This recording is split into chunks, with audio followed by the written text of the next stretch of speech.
السلام عليكم ورحمة الله وبركاته. وعليكم السلام ورحمة الله وبركاته. ازيك يا حاج؟ يا مرحبا ولدي.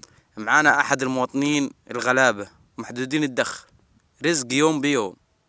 فعلا كلامي ده ولا أنا بكذب يا حاج؟ ده فعلي وفعلي كمان. يعني أنت شغال يومية ولا شهرية على كده؟ 130 جنيه يومية يا ولدي. يومية يعني يوم بيوم، يعني أنت بكرة ما تشتغلش على كده ممكن. والله حسب ده رزق بتاع ربنا يا ولدي. طب أنت اليومية واقع بكام على كده عليه؟ 130. يعني هتاخد 130 في اليومية. 130 جنيه وهيجيب لي الراجل يشكر، هيجيب لي غدا، هيجيب لي 3 رغفة وطمطامة وأي حاجة كده يعني. يا طب كويس. طيب نوفره في البيت حاجة. طب وأنت على كده ال 130 يا حاج هتعرف تتصرف بيهم حالك؟ أيوه. تصرف بيهم حالك ازاي يعني؟ أيوه نروح نجيب الرغيف بجنيه. ها؟ نجيب لي 20 رغيف، معي 3 عيال أني. هاي 20 جنيه. 20 رغيف. هاي ب 20 جنيه. ب 20 جنيه. هاي. وقزاز الزيت لك ب 37، وتروح للواحد ثاني يقول لك ب 38. كل السكر ب 20 جنيه يعني. هتلم بعضيها يا ولدي. تلم بعضها ازاي يعني؟ اي. طب وانت على كده هتقدر تجيب لحمه ولا ما تجيبش؟ هتجيب لحمه؟ ها؟ تجيب لي اشتريت اللحمه عشان نسيت، هتفكرني ليه يا اخي؟ ازاي نسيت؟ انا ما اجيبش حتى مرتين في الاسبوع. هنجيب لي شويه عظام، نعمل شويه مرق.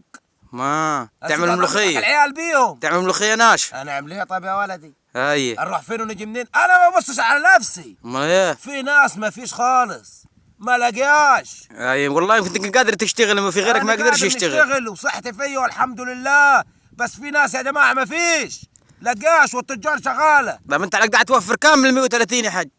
130؟ ها؟ والله يا ولدي مره نوفر 20، مره نوفر 30، مره نوفر 50 عشان نخليهم حتى للزنقه، يمكن عيل يتعب مني ولا حاجه نقدر نجيب له علاج. طب وانت تجيب لي علاج؟ طب انت كشف الدكتور بكام دلوقتي يا حاج؟ طيب اقل والله الدكتور يا هياخد له ولدي 100 جنيه كشف. الواد يسخن، نروح نجيب له قزاز السخانه.